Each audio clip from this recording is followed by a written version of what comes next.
You are listening to the Huddle Up Podcast with Mile High Huddle's Chad Jensen and Zack Kelberman. Freeman is back there, blocked by Leary, caught for the touchdown! A 2-yard laser! Fumangali from the University of Wisconsin. Third and goal at the 1. Lindsay is in. Janovich, the fullback. Janovich hit. Nice big hit there by Kendrick. He continues to dig. He's not. They call a touchdown. They call a touchdown on a 1-yard jump inside. Trying to set up the screen to his tight end, Noah Fant. He's got some room to run. He cuts it back at the 10. Fant takes it in. Touchdown, Denver. The first NFL touchdown for the rookie tight end out of Iowa. End zone caught. Touchdown, Courtland Sutton. His 5th career touchdown, but his first here in Denver. And now, here are Broncos country's football priests to help you exorcise the demons of another doomed season. I have exorcised the demons. This house is clear.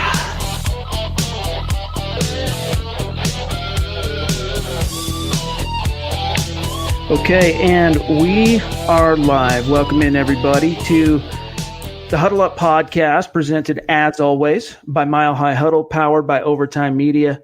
I'm your host, Chad Jensen, and with me, as always, my partner in crime.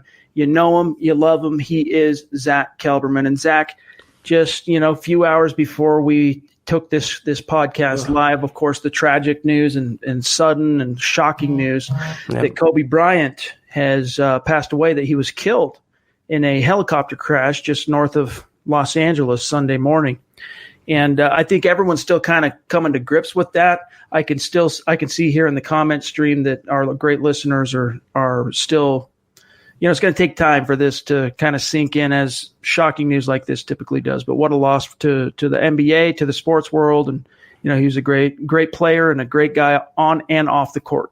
Yeah, to the world in general, Chad. The football world is mourning it, the basketball world, just Twitter, everyone in general. It was a gut punch. I mean, everyone will remember where they were when they read the news that Kobe died. I was in Costco in the checkout line, and I saw my phone, and I didn't believe it at first. I thought it was a myth. I thought someone got hacked. I didn't want to believe it, but 41 years old, athlete or not, millionaire or not, that's too young in life. That's too short of a life with his 13-year-old daughter on board, Chad. That's the most depressing thing to me. That's what makes it truly heartbreaking. It's just a disaster all around.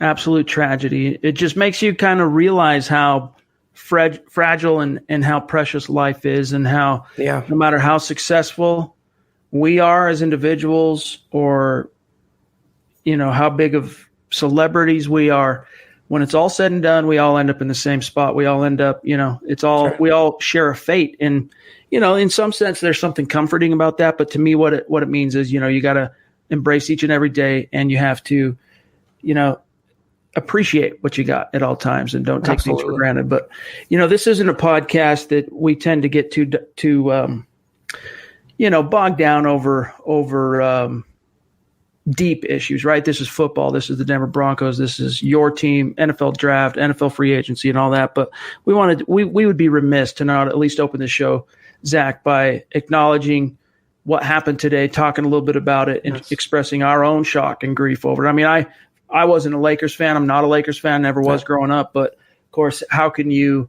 not appreciate Kobe? I mean, even all of his biggest rivals and foes in the NBA, especially toward the end when it was clear that he was on his way out, retirement was nearing, he was massively respected across the board. So what a loss. It really was. I mean, he pretty much shaped my formative years in my childhood, Chad. I mean, like everybody else, when I was a kid shooting little paper balls into baskets, we all yell Kobe when we shot it. He just had that transcendent impact on us. And not only to him and his daughter, but everyone that lost their lives. I believe it was 9 people who perished in the crash today. It was just a horrible tragedy. Wasn't I originally read 5, but that was the first report. Yeah, the sheriff confirmed, I believe it was 9. So they haven't released the names yet. It's awful. And my thoughts and prayers are with everyone affected by that, especially Kobe Bryant's family.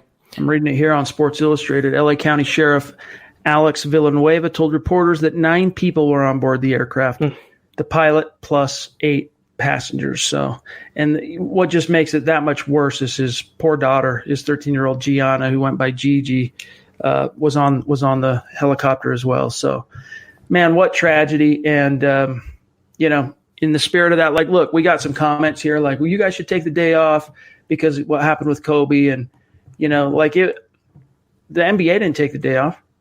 We even talked about that before we went live. We're like, NBA didn't take the day off, so we're not going to take the day off. And the truth is, it takes basically, getting snowed in or being stuck in traffic or something for us to miss, like literally being physically incapable of podcasting. That's what it takes for us to miss the show. And what it says here from Robert. That's it, dude. We're going to bring it to you consistently. Absolutely. And even on a sleepy, even if this thing didn't happen with Kobe today, you're talking about a sleepy Sunday where not much news happened with the Denver Broncos, but we still have plenty that we wanted to talk about, and of course, get a chance to talk to you guys. So, Zach, any other thoughts on Kobe, and then we'll turn the page.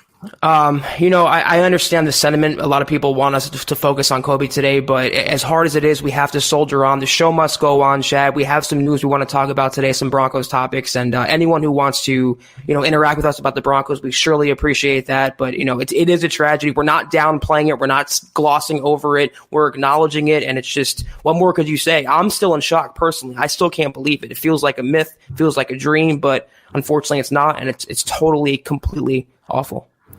Yeah, my kids, I was telling this to Zach too before we went live. My kids go, Dad, Kobe Bryant died today. I said, what? Yeah, in a helicopter crash. And I was like stunned. I said, man, that's like Michael Jordan dying. Right. And they go, who? And I'm like, get out of here. You know what I'm talking about. But yeah, dude, it's unbelievable. So listen, guys, we're going to turn the page. We're going to talk some Denver Broncos. Before we do so, just a couple of quick matters of business, couple just quick reminders, if you will. Make sure you're following the show on Twitter at HuddleUpPod, the best way for you to keep your finger on the pulse of what's happening with the show in real time. And if you want to support the show organic way, head on over to Apple Podcasts, leave a creative review. If you like what we're doing, leave us a 5-star rating. It's a great way to support the show, helps get the show out in front of new people, helps to grow the show and expose the show to more listeners like yourself. And of course, as always, if you like what you're seeing here, if you're watching on YouTube, if you're watching on Facebook, if you're watching on Twitter, if you like what you're seeing, share this video. And then one last reminder too, Zach, we're working to get more products up on the Huddle Up Podcast merch store. And props to everyone. You guys hit that right out of the gates. Right now, there's only 2 products, but the new, and more are going to be coming here in the coming days. But Zach got up a hoodie. There is a hoodie that's up on the merch store. So we'll hit you guys with the link. Now, this is just also for future reference. There's going to be a lot of people listening to this podcast on Apple, Stitcher, iHeartRadio, and whatnot Monday morning. So if you guys want to check that out, go to huddle-up-pod.myshopify.com, and then we'll put it down here in the stream later on in the show. This is the Overtime Podcast Network. All right, Zach, what I wanted to kind of open our conversation with here today is the resume of Pat Shurmur as a quarterback whisperer. All right, let me grab this article real quick. I thought it would be interesting because I don't know if you had a chance, and it's okay if you didn't, but the Building the Broncos guys over the last 2 weeks, they brought on a couple of different guys who cover the Giants in different ways back east from the Big Apple, to kind of try and get a beat on not just what type of coach Pat Shurmur is, but specifically his scheme and what what his core philosophies are, so that we can then take that and try and, fit it over, imprint over the Broncos roster and kind of help us get projections maybe a little bit closer anyway to what we can expect from this team with Shurmur as the OC moving forward.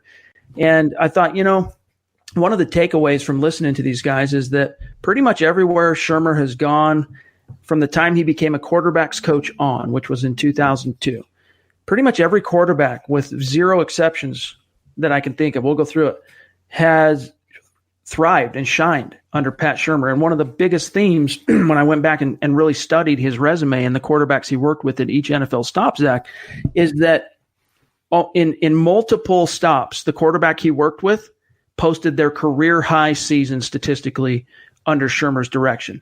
And so I want to start this off and dial in it all the way back. Zach, and by the way, you guys, you can check out this written article at milehighhuddle.com. It's the number one story right now. But it starts with Donovan McNabb all the way back, Zach, in 2002. And the notable accolades for McNabb working with Shurmur, excuse me, frog in my throat, was he went to 3 Pro Bowls working with Pat Shurmur. Now, I think he went to 6 total throughout his career, but 3 of those were with Shurmur. And his best season, of course, came in 2004 when the Eagles finally got over the hump in the NFC Championship game and went to the Super Bowl. They ultimately lost to the Patriots. But that year, McNabb posted 3,875 yards passing, 31 touchdowns to just 8 interceptions. What do you remember about the Donovan McNabb era in Philadelphia?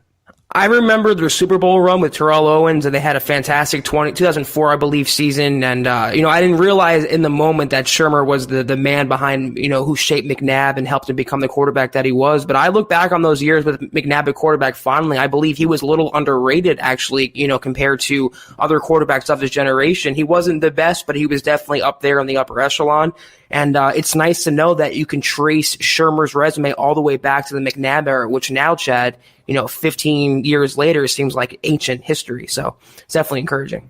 All right, let me just touch on this. We got a lot of questions, and I can tell that despite today's news, there's a lot on your guys' mind. We got a super chat coming in. So I'm going to kind of boil this down really quick, and I want to touch on the quarterbacks who had career high seasons working with Pat Shurmur. We already touched on one. That was Donovan McNabb. Sam Bradford, his 2 best seasons, his rookie year, he won NFL Offensive Rookie of the Year, 3,500 yards, 18 touchdowns, 16 interceptions. Then later on, as a Philadelphia Eagle in 2015 with Shurmur as the OC, 3,700 yards, 19 touchdowns, 14 interceptions. And then his career high best season came in 2016, and Shurmur was the OC in Minnesota at this point for only about half that year because Norv Turner started the 2016 season off for the Vikings as the offensive coordinator, surprisingly stepped down midstream. Shurmur took over, and Bradford posted career highs in completion percentage, over 70%, passing yards, over 3,800, and touchdowns, 20 touchdowns. Then we keep going. Colt McCoy, career high in 2011 under Shurmur. Brandon Weeden, in Cleveland, there's a name. High.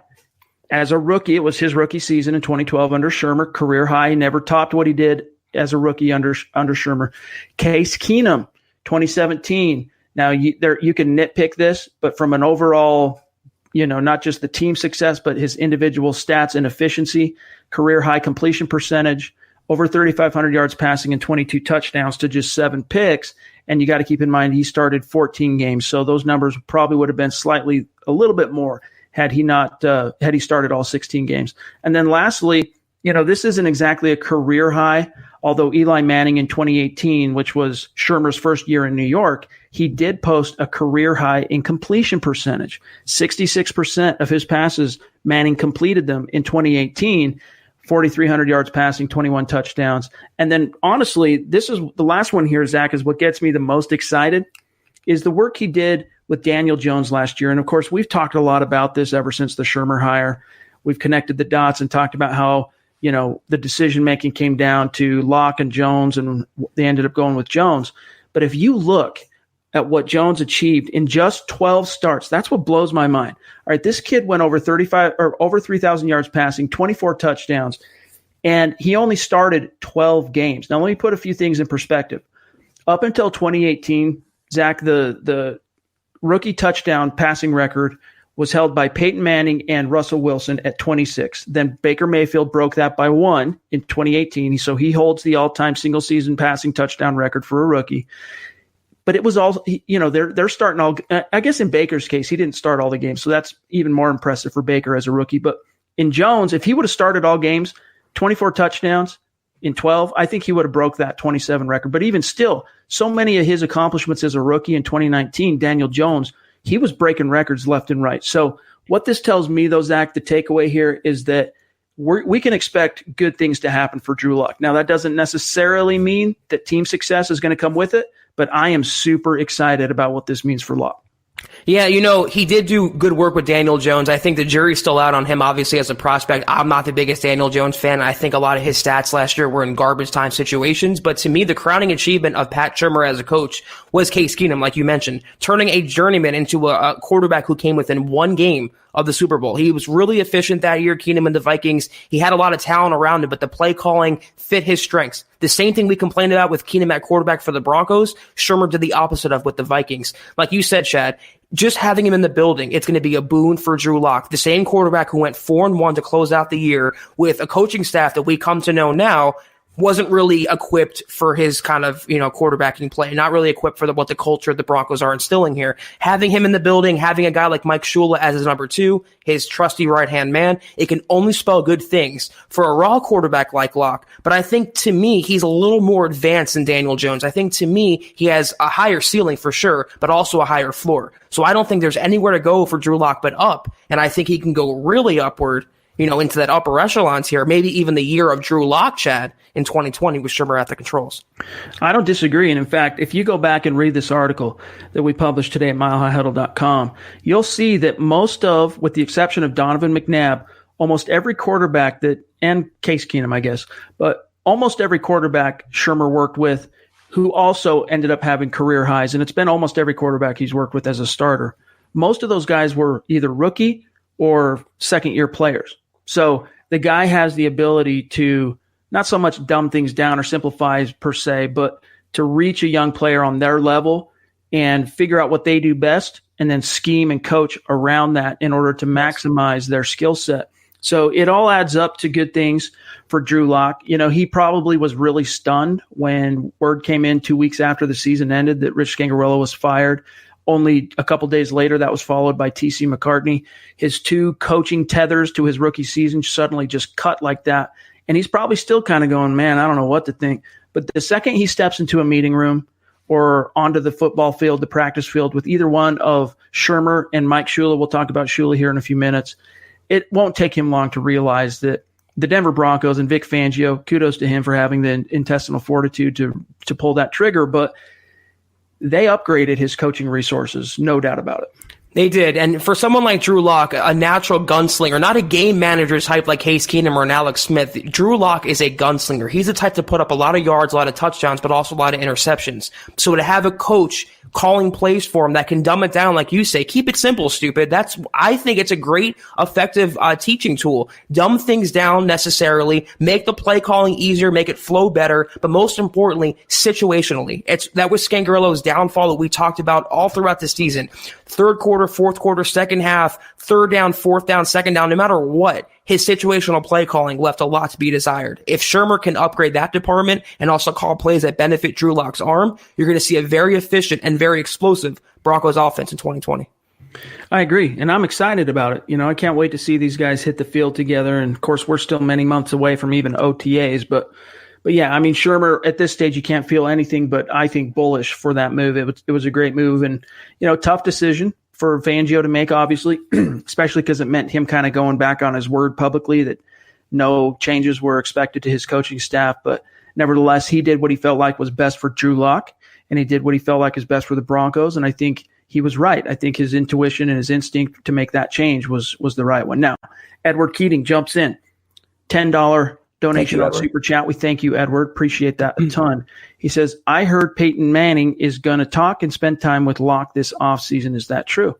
Yes, Edward. In fact, his last press conference at the end of, following the Raiders game, the season finale, Drew Lock talked about how his plan was to, and he'd already begun the process to get with Elway, former NFL quarterback, Hall of Fame quarterback, and also Peyton Manning to kind of pick their brain on the best way to attack the offseason. Here he is going into his first real full offseason as an NFL player. And who better to talk to than one Hall of Famer and one future Hall of Famer?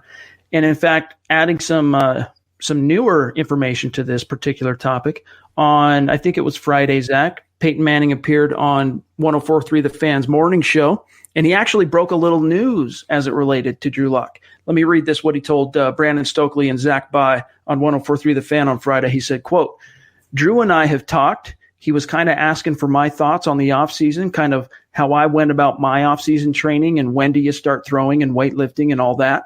And so I sort of put my thoughts together. We were kind of set to talk this week, but he had his wisdom teeth taken out. So it kind of delayed that. So I don't know if that's breaking news that he had his wisdom teeth taken out. It was. But there you have it. Don't say I didn't give you any scoops. I think hopefully by today he'll be recovered again. This was Friday. And we can have that conversation, close quote. And then one other thing he said about Locke on that conversation is talking about his willingness to help Locke. He said, quote, yeah, like I said, knowing Drew from our football camp, talking about the Manning Passing Academy that you referenced earlier, there's always kind of been a fraternity there of keeping up with those quarterbacks, whether they go play for other teams or if they go into business. There's sort of a fraternity there. So I've enjoyed keeping up with Drew since he's been here and tried to be there as a resource. Certainly he's got great coaches and people in his ear over there at the Broncos, but I try to be there like I would for any quarterback that has a question. If I can help Drew, I'm certainly happy to try. Close quote. Zach. What's encouraging to me, Chad, it's not surprising that they have spoken or are going to work together. It's encouraging to me that Locke made the effort. Locke initiated the contact between him and Peyton Manning. Locke is picking Manning's brain. It wasn't Manning going out and texting and being, hey, listen, hit me up if you want. Let me know if you want any tools. Let me know if you want to meet up. Locke took the initiative, and that's what I mean. That separates a good quarterback from a great quarterback. And I still hold firm that Locke is going to do best and learn best by being on the field, starting a full season, and just getting that experience. But obviously working with Peyton Manning cannot hurt his development. If he can share any sort of knowledge, if he can impart even 1% wisdom in that big brain of Peyton Manning's, it's going to help Locke become a better quarterback. And there's nothing not to like about this. But I'm encouraged by the fact that Locke reached out to Manning, not the other way around. This is the Overtime Podcast Network. Yeah, and so long as Locke has the wherewithal, the assertiveness to ask the questions, Peyton's going to make himself available to him. So I think that's a relationship that can continue to grow and bud, over the coming months and years, in fact. Now, A. Morrow jumps in. He wants to know, where are we with the Shula deal? Haven't heard much. Oh, and the Building the Broncos show was fantastic. I concur, A. Morrow, and we appreciate the love there. Listen, here's what's up with Shula. They brought him in for the interview. Vic Fangio, sold, ready to go. Problem is, he is still getting paid by the New York Giants because he was under contract for 2020, along with so was Pat Shurmur. And they're working out the details of that contract, offset language. It's just, it's dotting the I's, crossing the T's, if you will. And it's only a matter of time. Like, it wouldn't surprise me, Zach, if first of the week, so either Monday or Tuesday, I know we've said this now for a week or so, but this was before even we knew that Shula was going to be in Denver physically. Well, he was there this past week. Things are a go. It's just a matter of ironing out the contractual details, and it's only a short matter of time. Yeah, because he was let go by the Giants, because he was fired, the Broncos have to worry about that aspect as well. If he was a free agent, if he wasn't tied to any team, they would have hired him by now. It would have been a done deal. But like we've been saying the last week, it's a formality. It's just the technical details they're working out. And I agree with Chad. I would expect an announcement, some sort of confirmation early this week, making it official. Shula will be the next quarterback coach. Jordan jumps in with a $5 donation on Super Chat. Thank you, Jordan. We appreciate you, bro. Wardy wants to know, is 2020 a make it or break it season for Royce Freeman? I think he already kind of had his make or break season. I think this past season was make or break because however he performed, let's just put it this way, the way in which he performed, the Broncos are now looking. They're looking for another option to complement Phillip Lindsay. And so, he's going to be around. He'll probably be around to play out the entirety of his rookie deal, but the Broncos are definitely, and they have to, with this Shurmur offense, those of you that did listen to the BTB Building the Broncos football pod these last 2 weeks, they need to get a 3-down running back that can catch passes and block as well. Phillip Lindsay's working toward that goal, and it's not going to by any means ice out or cut out Phillip Lindsay. Phillip Lindsay's still going to be the tip of the spear, from the running back position, but they're looking to find a 3-down back that can catch the ball and run routes. And that's, Freeman can do some of that a little bit. Like he's a surprisingly, this last season, especially, he proved he's pretty good at catching the ball out of the backfield, but they want something where that's a little bit more from a route running perspective and a fluidity perspective. And not just outlet passes, but, running routes vertically, someone with a little bit more speed and juice to their game. So Freeman's going to have a role, but his days, Zach, of being the incumbent, at least 1B, you got Philip Lindsay 1A, he's 1B. I think those days are behind him, to be honest with you. I'm with you completely on that. I think 2019, the Broncos realized that Freeman is never going to be the workhorse. He's never going to be the starter. He's never going to even be the 1A. He is the strict number 2. And it's a make or break in 2020 to keep his roster spot going forward. He'll be on the team this year, but they're going to overhaul the running back room. I think Devontae Booker is a goner. Theo Riddick's a goner. Like Chad mentioned, they need a 3-down pass catching back. So if they draft one, that guy will be the new backup to Philip Lindsay. Then you have Royce Freeman wanting on the 3rd spot of the depth chart. So he's going to make or break for his roster status going forward. But I think 2019, he showed the Broncos, disappointingly, he is not the player they thought they were drafting a couple years ago. All right, let's grab this one here. An interesting comment from Gerald on Facebook. He says, it's just going to be more comfortable to watch a game and have confidence in the person calling plays. I assume, Gerald, you're talking about Pat Shurmur, and that's absolutely the case. And that's one thing that Vic Fangio talked about in his statement after the Broncos did make the hire to Shurmur, is that, basically he's not worried about, he can pass off the responsibility of basically, hey, look, Shurmur, you're the head coach of the offense. Now let me go do my thing, and he doesn't have to worry about it. It's comforting until the Broncos have a bad sequence of events, or Shurmur, the Broncos lose their first game, under Shurmur as an offensive coordinator, and the same fans that are praising him began to turn on him, just like they did Scangarello last year. So until we see him on the field, we can only say on paper he's an upgrade. I think, to me, he still has much to prove until I'm ready to say he's a slam dunk hire. He's the Broncos coordinator the next 10 years with Drew Lock, and being the one that's going to shape the Lock's progression the next decade or so. But it's an upgrade over Scangarello. The Broncos feel that way. They made the move. I give him credit for making that bold move, but it is comforting, at least knowing, Chad, we have someone experienced under the headset, not a rookie. Yeah, and that's the one thing I can guarantee, and that's the one thing I should say I have zero doubt about, and that is he is an upgrade, Shurmur, over Scangarello.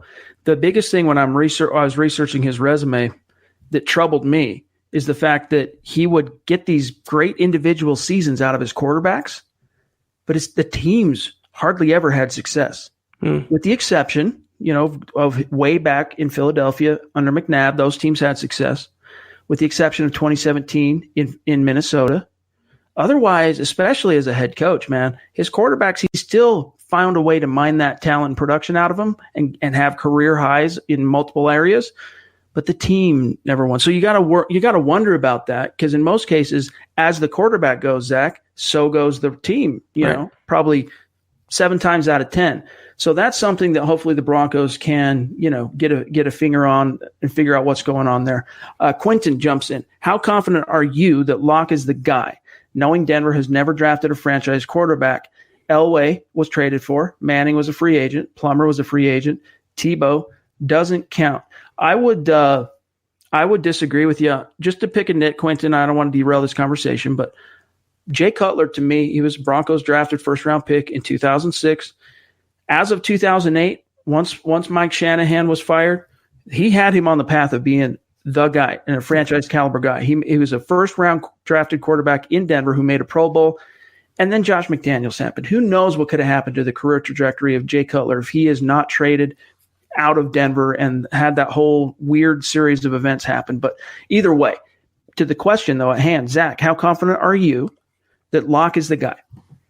I'm confident for this year, Chad. By far and away, he's the Broncos, the understood quarterback for 2020. I still want to see, though. I'm not ready to declare him, the franchise guy of the next decade. I'm not ready to put him in Canton just yet. I'm very high on Drew Lock. I think he'll have a great career. I just want to see it play out a little more and how he does under center as the unquestioned starter for a full 16-game season. But I don't want any Broncos fans to get discouraged on Locke because of the Broncos' history. You have to treat them as independent cases. Just because the Broncos whiffed on Paxton Lynch and other quarterbacks in their history doesn't mean that Locke is going to be a bust as well. He is the most promising prospect I can recall in quite a while. He is the most talented prospect, and I think he showed that last year already by going 4-1. So by far and away, he is the guy for 2020. I just want to see what he can do when he's actually on the field in a Shurmur offense. Then I'll be ready to say, no doubt about it, the franchise guy, let's put him in the Ring of Fame. I'm ready to go. Yeah, and I think that's fair. I'm probably a little bit further down the road on Locke than you are. I think he's got what it takes. I think he's going to be a franchise quarterback. I think he's going to be the guy in Denver for the next 5 to 10 years minimum. Okay. I think he's that guy. And I've been saying that for you guys since before even the draft last year, that he's got franchise caliber tools. The only things that I wasn't clear about, or I wasn't sure about early on, even before he was drafted and then shortly after he was drafted, is how quickly he could iron out some of the bumps in his technique from footwork, learning to go, play from under center, calling plays, like just making the jump from college to the pros. And again, the biggest thing that stunned me the most and why I'm so confident about Drew Lock now is how quickly he hit the ground running. After a 10-week exile on injured reserve, he hits the ground running and just boom. I mean, that performance in week 14 at Houston was a virtuoso performance in his second start all time and his first road start. So and then, the way the season down the stretch, the way it all unfolded, he just showed me that he's a lot further down the curve than I anticipated he would be, even if he would have been named the starter to open the year. Like this is a guy that's attacking his opportunity. He's making the most of his opportunity. And I'm just psyched that the Broncos are trying to get him the right coaches to try and maximize that. And Ryan here says, I have a feeling that Shurmur is going to have Drew Lock causing a lot of DBs to go, whoa, this guy's out to get us. LOL. I would not disagree. Terry jumps in, $5 donation. Thank on you, Terry. Super Chat, one of our superstars, says, what's up, my superstars? Do you think Jadeveon Clowney would fit in Don Fangio's scheme, and can we afford him? Would he fit? Yeah, I think you could fit him in. You could you'd probably play him of course you play him as an edge, and every once in a while, like you did in Houston, you could kick him inside and rush him from the D-line, but can we afford him? It's not just a matter of can you afford him. You're already, whatever it is. I think it's $17 million that Von Miller's on the cap for his salary in 2020. Plus, you've got the top 5 salary going to Bradley Chubb at the position. Can you afford him? You probably could find a way, but how would he get on the field? And who's going to take a seat? If you're following me here, Terry.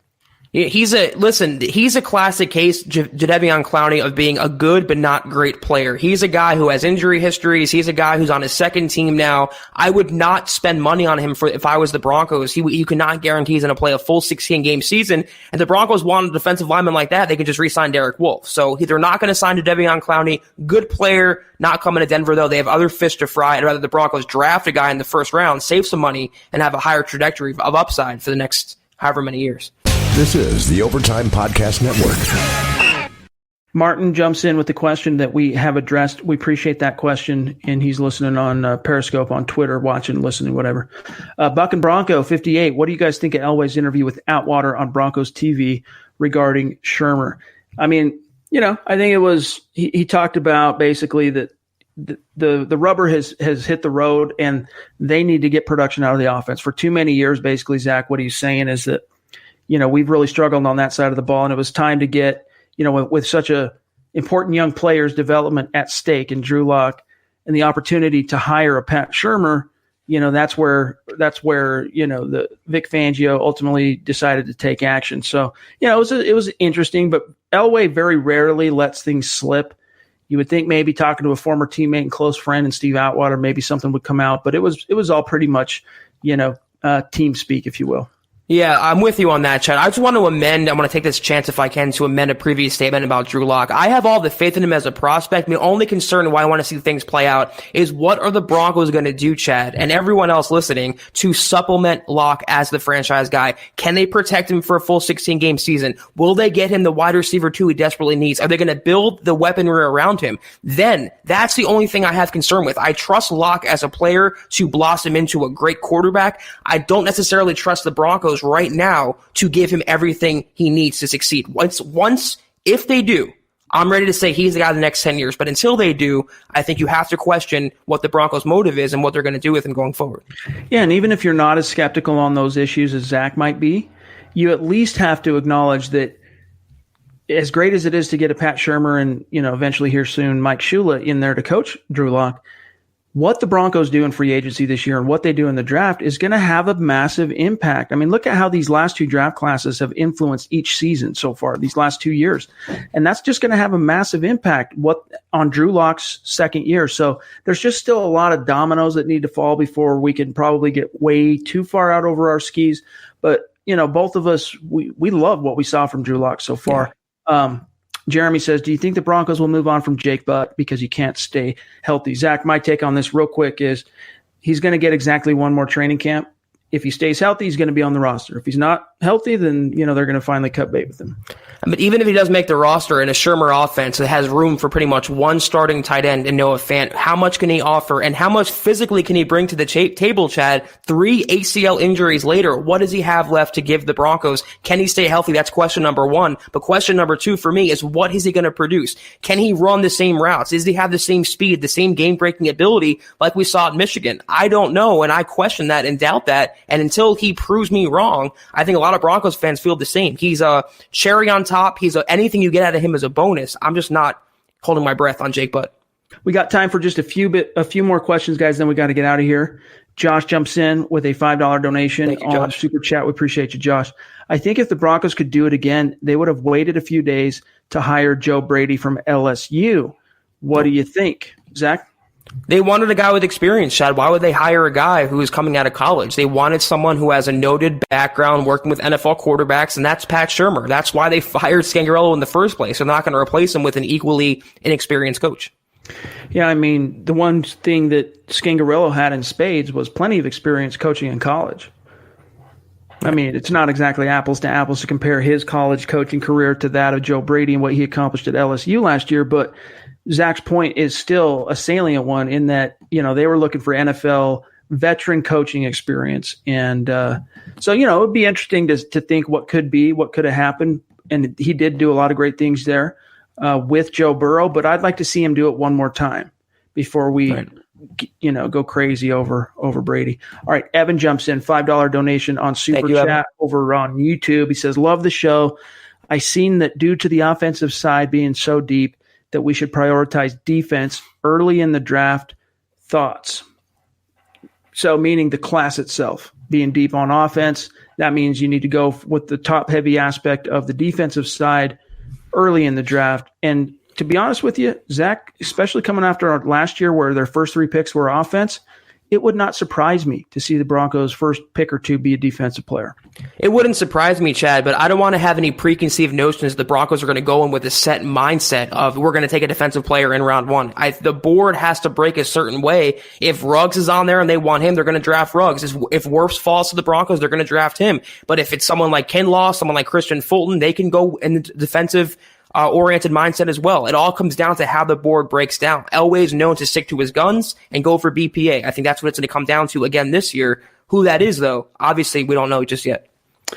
Stuart jumps in with a $10 donation on Super Chat. Thank you, our Stu. Biggest superstar. The best. Appreciate you, Stu. He says, is there any word on who's going to take over the Broncos' finances for the cap? Now, of course, this is in regards to Mike Sullivan, the news breaking last week, or I think it was last week.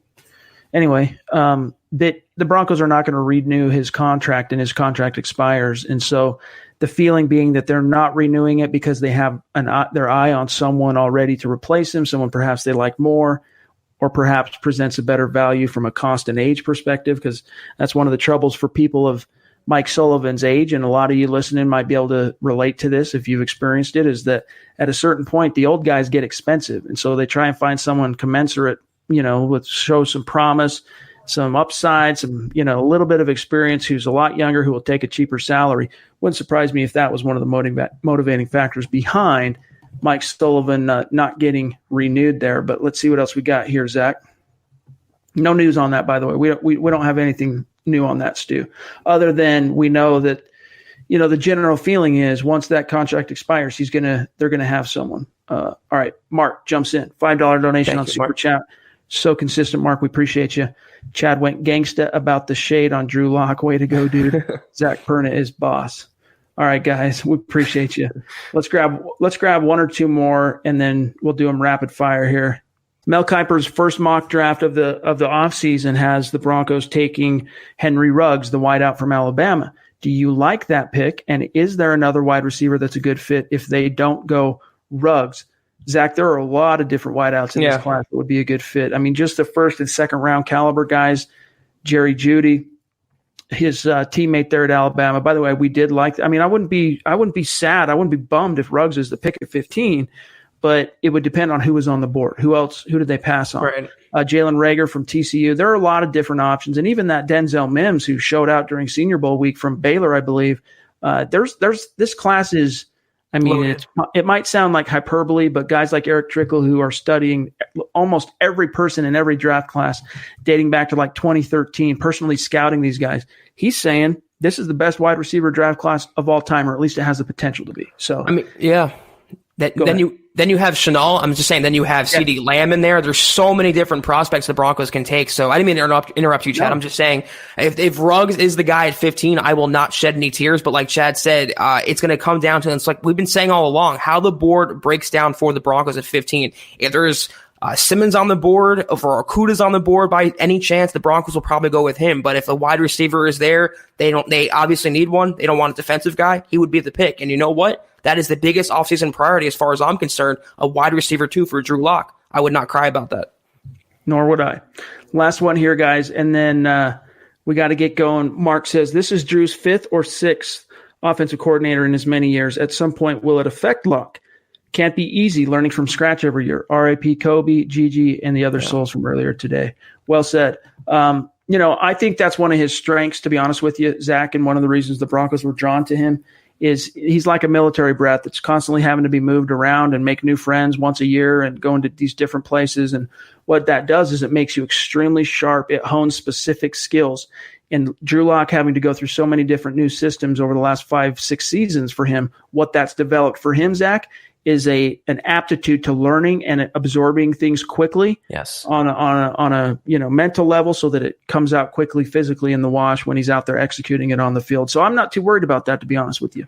I actually think it's an advantage, Chad, that most other incoming young quarterbacks in the NFL don't have. It's actually an asset to Drew Lock to be able to go through that much change and learn that many systems. And I believe the Broncos would not have made this move if he didn't have that experience going through and changing systems. So it's definitely a boon to his development. It's not going to hinder him. It can actually make him a better quarterback.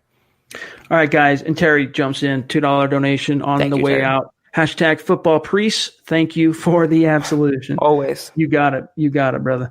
But guys, that's got to do it for today's episode of the Huddle Up podcast. Again, we kind of opened to a really somber spirit, if you will, after the tragic news of Kobe Bryant, his daughter Gigi, and the other 7 souls who lost their life in that helicopter crash. Our thoughts, our heart, our prayers go out to them. And again, it was a tragedy, and sometimes, just like right now, as you can tell, it leaves you speechless. There's no words to describe what happened, Chad. A lot of people are still in shock about this. I'm stunned. I don't believe it's real, and you just have to come to terms with it. And like any process in grieving, it takes a little while for it to process. So it's sad. It's awful. We got to just, send our thoughts and prayers to everyone involved. All right, guys, that's got to do it for today. A couple quick reminders. Make sure you're following the show on Twitter at HuddleUpPod. Take some time. If you haven't done it, head on over to Apple Podcasts, leave a creative review on the show.